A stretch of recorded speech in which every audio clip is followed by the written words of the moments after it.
What's up, everybody? It's LgDoucet here. Today is Wednesday, March 10th, 2021. Welcome to The First Mint, a podcast where we talk about marketplace trends, big sales, and everything going on with NBA Top Shot. If you're new to Top Shot, there's a lot to learn, and at The First Mint, we're here to help you learn all of it, make sense of the data, and navigate the crazy world that is NBA Top Shot. We have a very special episode for you today.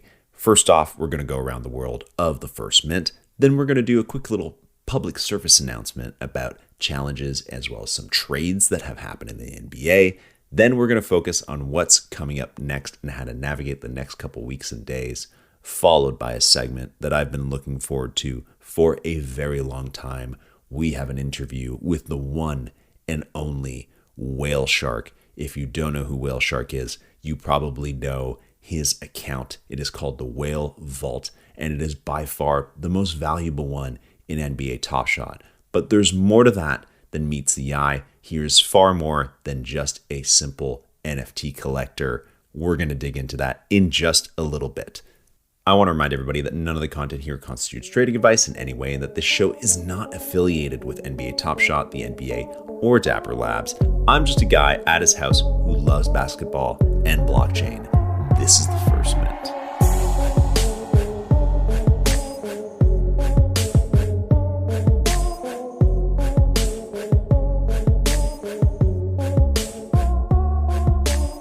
The First Mint is really starting to expand its content ecosystem. If you were on Twitter or on YouTube last night, you definitely caught a glimpse of the debut stream of the PlungeFather's Tuesday night data dive. We'll find a better name for it in the future, but it's pretty much a show. We're going to start on Tuesday nights where the legendary PlungeFather takes us through all the week's data. Last night, the main focus of the episode was how to buy and sell moments in the marketplace, especially when it comes to how to price them. He had some special guests on with him like Chugs and Bugs, Greg Murray, as well as Taylor Stein. Really four of the smartest guys in Top Shot having a deep conversation about the data.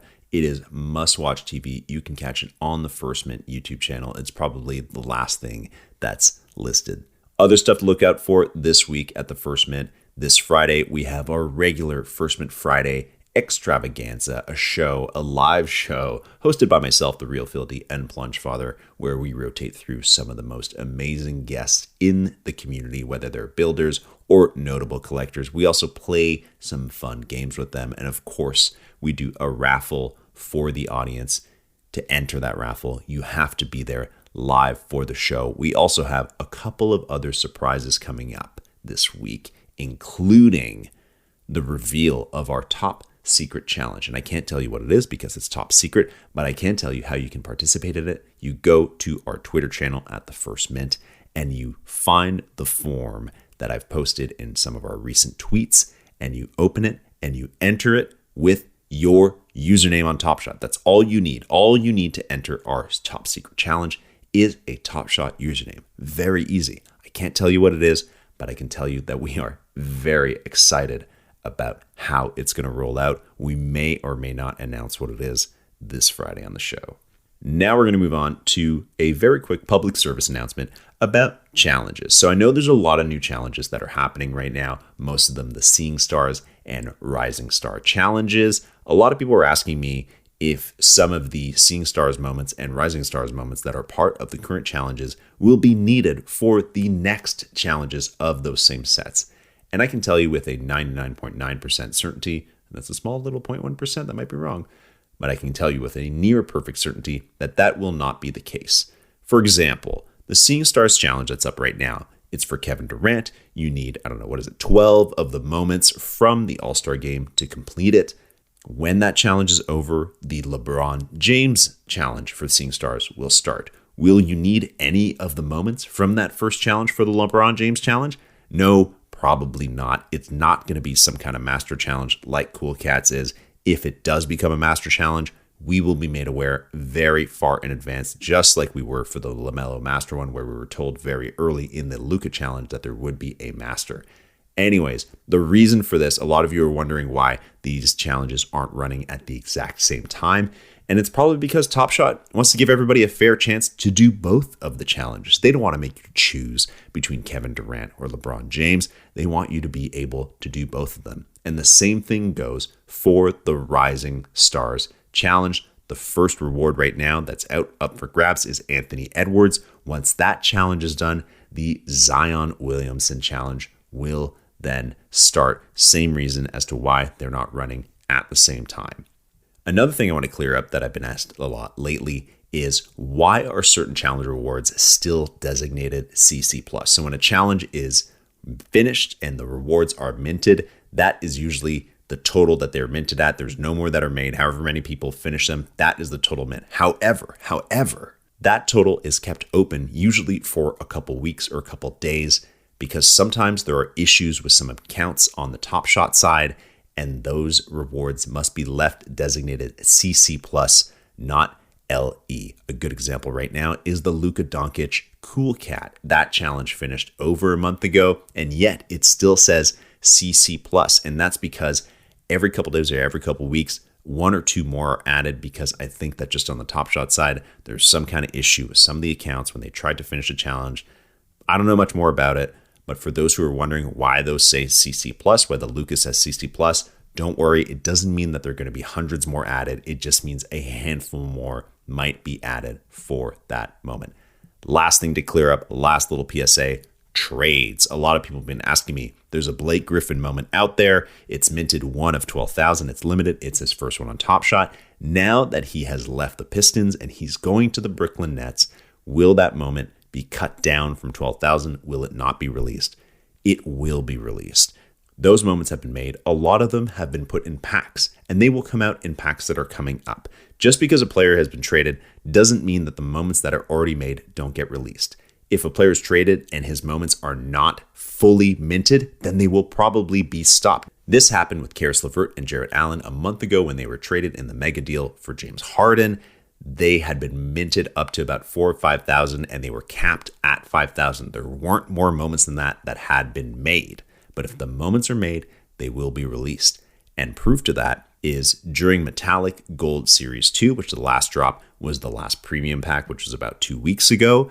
There were James Harden Rockets moments in that Metallic Gold. His Metallic Gold moment from Series 2 is a Rockets moment. He'd been traded a month before that pack drop and yet was still included in that drop. That's all I'll say about that.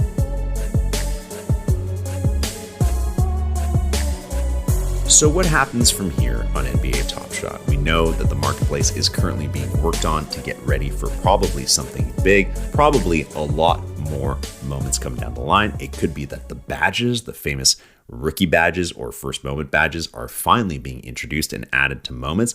It could be something totally different, but it's very likely that tons more moments are on the way. I know some of you don't want to hear that, but the reality is that this market needs to be diluted a little bit more. A lot of people need to be able to buy some really good players at a relatively low price. What's going to come out?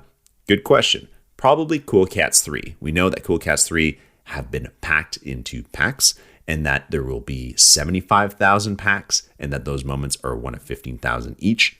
Each of those 75,000 packs will contain 5 moments, one of which is Cool Cats, and then 4 comments. So that's 375,000 moments coming sometime very soon. What else is coming out? The pre-order. 2 weeks ago, tons of us got to pre-order Release 21. And Release 21, these moments are not out in the ecosystem yet. They are entirely new moments. I think there were about 200,000 orders, which means there are going to be 600,000 more moments. Add that all up, that's almost 1 million more moments coming potentially in the next 5 or 6 days. So when you're making your buying and selling decisions, keep that in mind that there is way more stuff on the way. Another thing to look out for, and we saw this just crop up last night, in the marketplace database, there is something that has been added called Team Durant East. There's no moments that show up when you search it, but you can, and it doesn't correspond to the Seeing Stars, the Rising Stars, or anything like that. Credit to the real Phil D, as well as Twitter user Rob Flaska for seeing that, and also for pointing out that it could actually be a set from the All-Star game, from moments from the actual All-Star game, and that they could actually be legendary moments. Again, pure speculation, so keep that in mind, but something to think about in terms of what might be coming next. Now, with all that information, many of you might be wondering, how do you know how to price your moments? What are you supposed to do with your moments? And know that your questions, you're not alone in asking them, because I feel the same way. I've got all these new moments. What do I do with them? They're new. They don't have precedent. Prices on Series 2, they've been going down. So what am I supposed to do? I get it. It makes sense. It's a good question. It's been a wild couple days and couple weeks, and it will be a wild couple days and couple weeks. The marketplace will be on fire. The marketplace will probably be down again. There are going to be lots of sales and lots of action. My advice for navigating these waters as you get new moments and also try and properly collect your current ones and decide what to do with them, stick to the basics. If you're buying or selling, don't try and time the top or the bottom. That's really difficult. Buy or sell at a price that you're happy with. If you're making a profit on a moment and you want to sell it, take that profit. Profit is profit. You can still do more stuff with that. Move on from it after you've done it. Outside of that, stick to star players. They're far more reliable in Top Shot. Even if they have too much supply, star players will always retain their value. Also, look for good rookies who get tons of usage, who play lots of minutes every night. Don't look at rookies who aren't getting that much time, spending a lot of time on the bench, maybe being sent down to the G League. I'd say avoid those. You want rookies that are in use, that are developing every single day. And then, of course, look for players that you love. It's just going to be easier to invest in guys that you actually really like watching to play. Last piece of advice, ask your friends. Ask us on Twitter. Ask the community. If you're making a big purchase, you want to start saving up for the Seeing Stars LeBron Challenge, ask people if they think that's a good idea.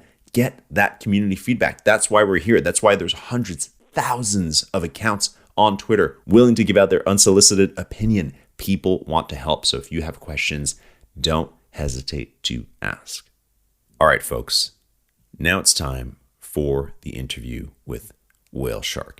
I've been very excited for a very long time to chat with this person. And there might be a lot of stuff in this interview that you don't fully understand. And once it's done, I encourage you to look up WhaleShark on Twitter and look up the whale community. NFTs are not easy to understand, but once you get it and you get deeper into it, you realize just how awesome they are. When you're learning this stuff, be patient with yourself and absorb as much as you can. Listen to every last word that this man has to say. Let's give it a go. Here's my time with WhaleShark. And we are on with the one and only WhaleShark, the man who is behind the community that has the largest account in Top Shot. WhaleShark, WS, how are you doing today? Luke, I'm doing great. And thank you so much for having me on. Huge fan of what you and the First Mint team is doing here. I listened to all of your podcasts, was actually just listening to your latest podcast while I was working this morning. It's just truly a thrill and honor to be here with you today. We are happy to have you, and a lot of people in Top Shot Nation are very eager to hear from you and hear the story behind the WhaleVault. So let's get right into it. Tell us really quick, what is the WhaleVault and how did it get involved in Top Shot? So the WhaleVault is the single most valuable collection of non-fungible tokens, or NFTs, in the space today. At the latest valuation, the WhaleVault was valued at upwards of $20 million. Talking about valuations, it depends on the different websites or tools that you do use. Now, I have always been a fan of Dapper Labs and what they have been doing in the space. So when I learned about the project, I would say 6 months to a year before it was launched, due to podcasts that Katie was on, I had my eye on NBA Top Shot for a very, very long time. Given that we were very lucky enough to be early registered for the initial launch that happened last year, and when we did, we decided to make a sizable investment into the initial Cosmic Series 1 drop. The experience, the user experience, and the entire process was just so addictive and was just so well done that we started to expand that collection, not only from the legendary Cosmic Series 1 drop, but also to the Holo drop and all the other legendary drops moving forward. Through that sort of a process, we essentially managed to accumulate one of the largest NBA Top Shot holdings in the entire space. When you say we, what do you mean? The WhaleVault is actually not owned by myself. The WhaleVault is owned by the whale community. which is the single largest general NFT collector and creator community in the space. We have over 7,000 members within the Whale community. And what we do together is we look at projects, we look at NFTs, and we decide, which projects to invest in. And when we do collect assets from certain projects, we go extremely deep, as you've seen from our holdings at NBA Top Shots. How do you then manage, as a collective, then how do you manage the actual WhaleVault account? How does that work? How do you decide what to buy, what to sell, challenges to do, drops to participate in? How does that work? So while I am given a significant amount of leeway by the community to decide what to buy on a monthly basis, the decision to sell has to be done through what we call the Whale DAO. And DAO refers to a decentralized autonomous organization. Essentially, every single member in the Whale community has a say in what we decide to sell to the market. There is a process that we go by where we have 3 different voting stages. For the Americans in the audience, we have a Whale DAO House, we have a Whale DAO Senate, and then after that, we actually have a Whale Board of Directors. So a proposal actually has to pass through those 3 stages in order for something to hit the market. Interesting. I like it. Okay, so it truly is a collective decision making when you're deciding what to get in Top Shot and in any other NFT project, correct? Absolutely. Again, we're here for the long term. We believe in investing in projects over the course of 10 years, 20 years, 30 years, and more.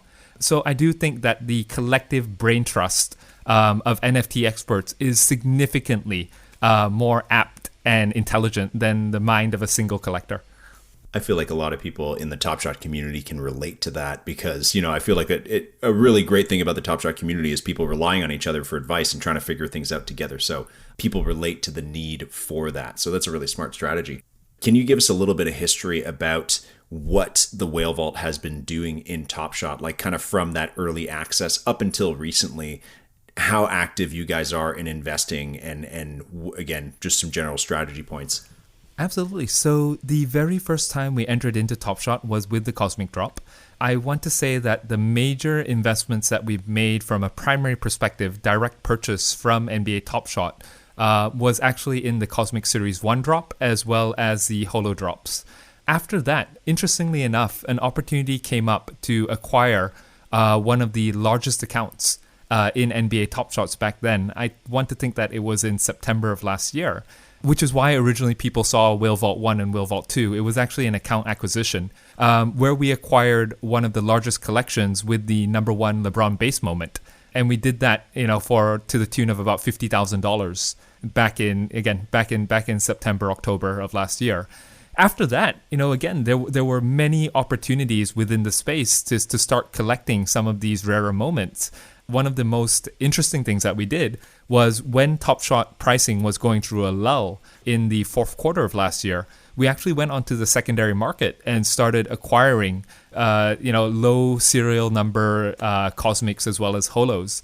We collected a Colin Sexton, right? Number 1 Colin Sexton from the holo drop for $880 in November, which in today's terms is unheard of. So I think all of those opportunities still exist. At the same time, when we enter into a project, we like to collect the most rare and most valuable assets within that project, which is why you see our involvement, not only in Top Shot, but in any other project, always targeting the most rare and valuable assets. And the reason why we do that is because we do believe that in a bear market, those top assets are going to retain the most amount of value due to the scarcity and illiquidity of that asset. But at the same time, in a bull market, you see them also accrue the largest amount of growth. So if I had 2 pieces of advice for your audience today, the first one would be definitely when you enter into a project and when you're in NBA Top Shot, definitely look for bargain deals on the rarest moments that you can find. And number 2, there are always opportunities out there if you're scanning through the market, if you know what you're looking for. Sometimes people really drop a bargain or a deal down there. Let's bring it back to Top Shot for a second. Are you personally a big NBA fan and basketball aficionado? I am a huge basketball fan. Love playing the game. Have been playing the game since I was 8. During high school, during college, if I wasn't studying, if I wasn't hanging out with the friends, I'd be down in the gym playing pickup basketball. So I just totally and utterly love the game. While NBA Top Shot has encouraged me and has spurred me on to keep a closer eye on the NBA, as well as all of the amazing things that are happening down there, for myself, I pay homage to the game by actually playing it. When you were playing, I'm assuming when you were younger and what you're talking about, did you have a particular player in mind that you admired or tried to emulate? I mean, my favorite player back in the day would definitely have been Michael Jordan. I think all of us were enamored with the amount of vitality and the amount of the amount of strength that he brought to the game, right? It was revolutionary. In terms of the latest players in the NBA, my favorite by far is Steph Curry, right? I think it's amazing what he's doing both on and off the court. He revolutionized the way that we look at three-pointers and how that plays inside the game itself. And at the same time, he's just a fantastic human being, giving back to the community, really becoming a role model for all of the youth and everybody watching out there. And at the same time, really keeping his eye on the ball, sorry, pun intended, and really focused on honing that craft and being the best three-point shooter known to man. And when you played in your playing days, WhaleShark, I like we're talking about as though you had this like illustrious career. What was your position? What did you play? I wish I had an illustrious career in basketball. Unfortunately, I am only 6 foot, so that is tiny by Western standards. I'm a pretty versatile player, right? So I can shoot, I can post, I can drive. So I would play probably something more akin to a small forward. But again, given my relative size, when I came back to Asia, could actually play a power forward or center over here. At this point in time, is the whale community looking to invest more into Top Shot as it evolves? Absolutely. I think the way that we're going to approach it, again, is sticking to that investment thesis behind making sure that we're always collecting the most rare of assets. So one of the things that I'm very much looking forward to is actually the drop of more legendary packs. I'm not sure when they're coming, but would love to see them, and we're definitely going to be lining up and trying to get a few. Whenever I look at my Top Shot collection, and go to the filter, I see this unused tier of what they call Ultimate. I cannot wait to see what they have planned there. Yeah, yes. Ultimate. Yeah. The rumors around the Ultimate tier in Top Shot, we know that they're 1 of 1, 3 of 3. The rumor is that some of them are going to be auctioned off or used for other promotional purposes. Would the WhaleVault be participating in auctions for 1 of 1 Genesis Top Shot moments? Definitely. But one of the things that we've noticed in the space is that the amount of large, deep-pocketed collectors has increased significantly. I want to liken it back to our original Top Shot journey. When we first invested in or started to collect Cosmic Series 1 packs, we could have done it over the span of 2-3 days and been able to do it at leisure, which we actually did. Today, even if you line up, it's not a guarantee that you're going to get a pack drop, right? So I think the amount of interest and spotlight in the space has made it very difficult, even for collectors as large as ourselves, to be effective in many of the auctions or promotions that are happening. So I do believe that really does sharpen our strategy into really understanding exactly what we want and being able to put our full weight behind that. When new people arrive to Top Shot and they start combing through the accounts and they see, who some of the big players are, and they see the WhaleVault valued at pretty much double any other account, the next closest account, how should they feel about that? Is that something encouraging for them? Should they be intimidated by it? What's your take there? I think they should be encouraged by it. I need everybody to know that, when we started our investment or collection in Top Shot, our initial amount that we allocated to that was $150,000, which really wouldn't buy anything today, right? If you're looking at some of the market pricing that is on Moment Ranks or some of the other wonderful websites that have been set up to do the valuations. So I always think that the opportunity is there. Audiences need to take a critical eye and an analytical eye to understand which packs and which players are going to escalate in value, while at the same time spending a significant amount of the time in the market really combing through absolute bargains that might exist down there, right? Again, likening it back to our journey in October and November, we actually not only purchased that Colin Sexton #1 holo for $880, we also purchased quite a few other moments as well. So I think the opportunity is always there. It's just really how much you give to analyzing and combing through the market and being able to get those moments that will escalate in value. At the same time, I know that we've all been hearing about LaMelo Ball's huge blow up, right? Recently. The NBA Vault owns 0 LaMelo Balls, which I would love to have had some of those cards in the vault as well, right? So the opportunities are always there, my friends. It's just making sure that, number one, you're analyzing the market correctly, and number two, you're actually doing the due diligence and going through that marketplace and really just combing through all of the available bargains and deals that might be there. Don't feel bad about it, man. I sold LaMelo Ball for $28. No.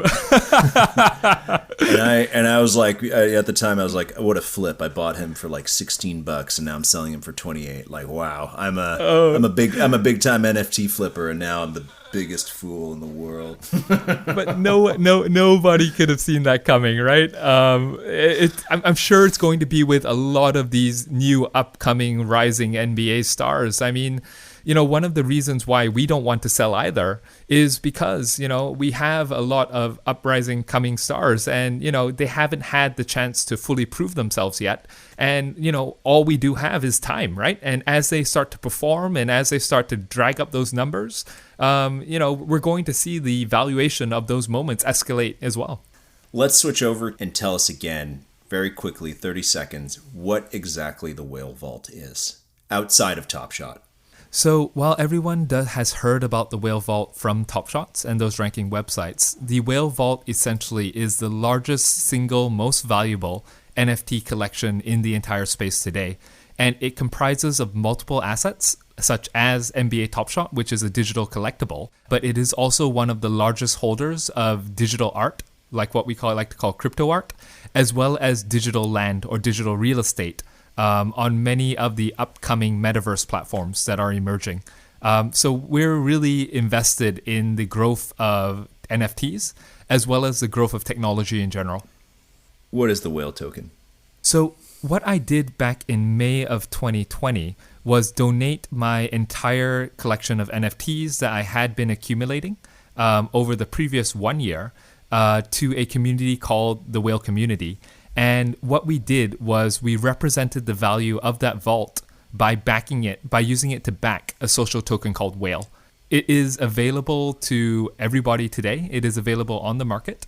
And it's just a way of representing the value of the vault.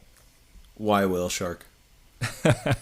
A fantastic question, and a question that I have not heard asked or I've wanted to heard asked for quite a bit. The pseudonym WhaleShark is actually a very philosophical one. I believe that the world is dichotomous in nature, and people also have a dichotomy, right? Good, bad, strong, weak.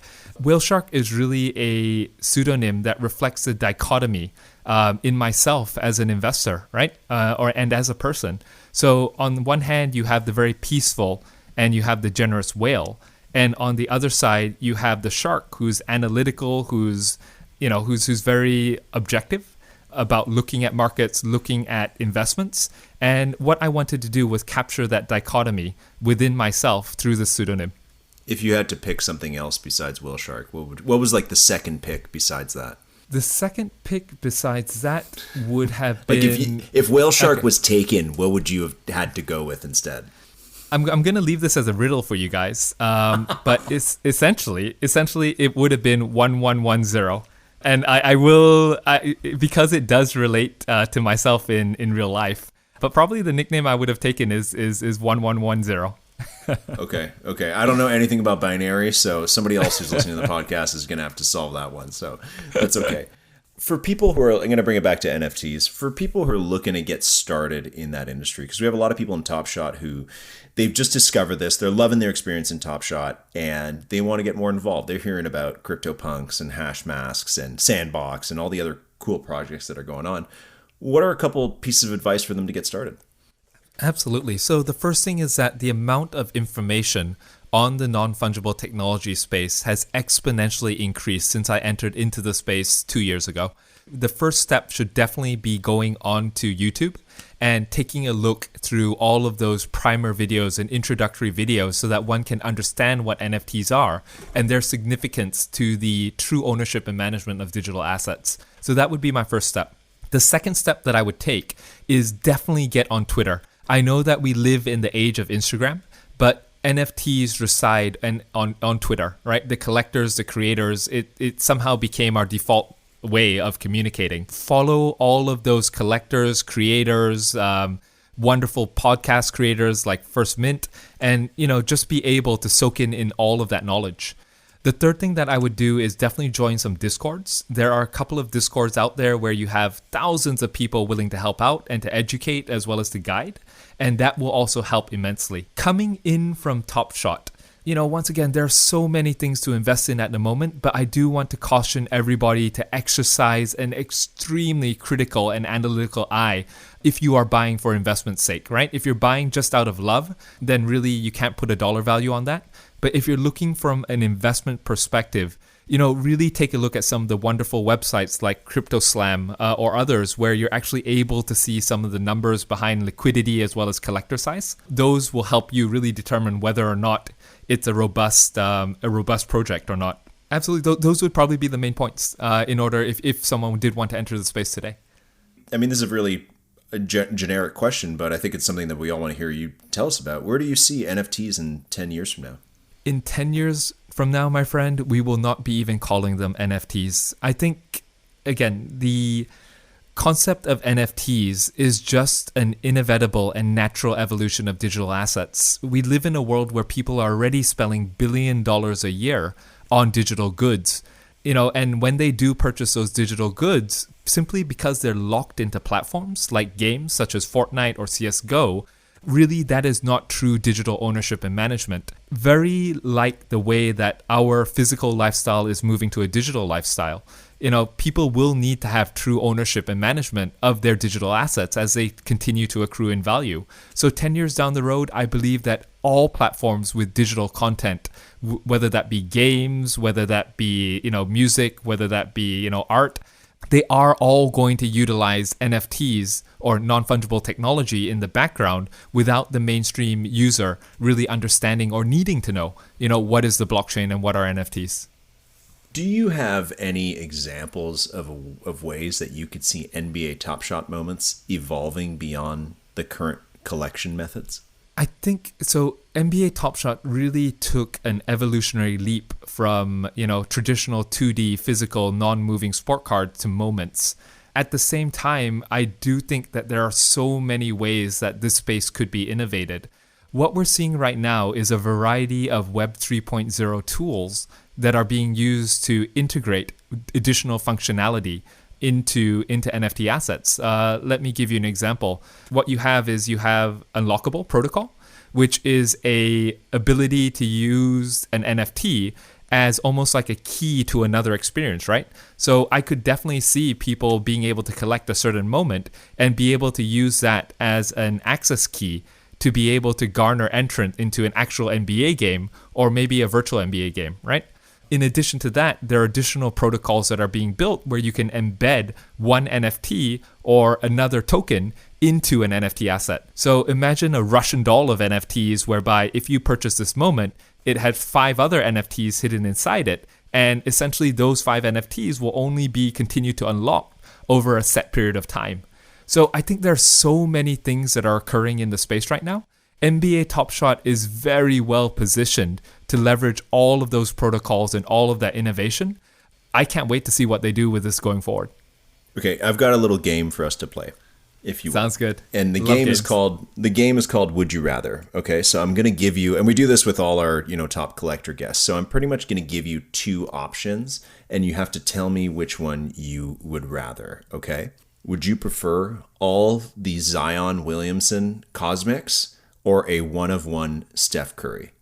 This is difficult, my friend. That's why it's called Would You Rather, man. That's why it's not easy decisions at the first minute, okay? I would actually take the 1-of-1 Steph Curry. Okay.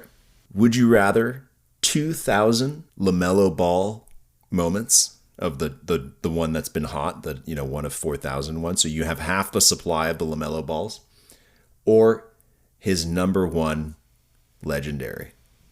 I would definitely take his number one legendary. Once again, pertaining to the thesis about the way that we collect and invest, definitely scarcity over quantity for sure. Okay. Would you rather a Michael Jordan 1 of 1, or you get to play a private pickup game with Steph Curry? These get harder and harder, my friend. So I would take the Michael Jordan 1 of 1. I would then auction the Michael Jordan 1 of 1 for charity. And then after that, have Steph Curry be a part of that, so he would have to come play ball with the entire whale community. How about that? Okay, there you go. Now you're getting creative with the game. Nobody ever does this, but I like this. Get interpretive with the questions and have some fun with it. Okay. Would you rather double the amount of NBA Top Shot moments that the WhaleVault has, or be in a new TV commercial with Michael Jordan? So I am an extreme introvert. So while I would love for WhaleShark eventually to be on some commercials, would definitely play to the benefit of the entire whale community and go with the Top Shot moment. Okay, what if Michael Jordan came and he said, I'll join WhaleShark community, but it's got to be called Michael WhaleShark Jordan community.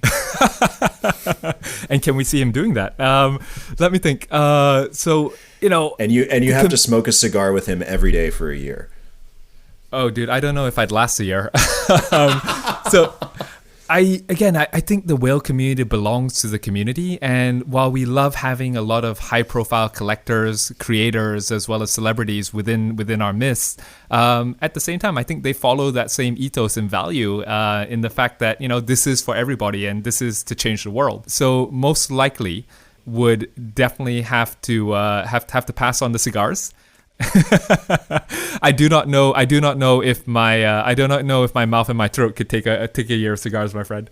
That's fair. Yeah, that's fair. Very good. Very, very good answers. Okay, this is the last question, and it's not a would you rather question. It's more of a hypothetical question. If you were to reveal who you are, and it turned out that you were actually a current NBA player, who would that be? And you can't say Steph Curry, because we already know you love Steph Curry and that he does great stuff. So it can't be Steph. It has to be some other player. I would come out and say that I was Yao Ming. How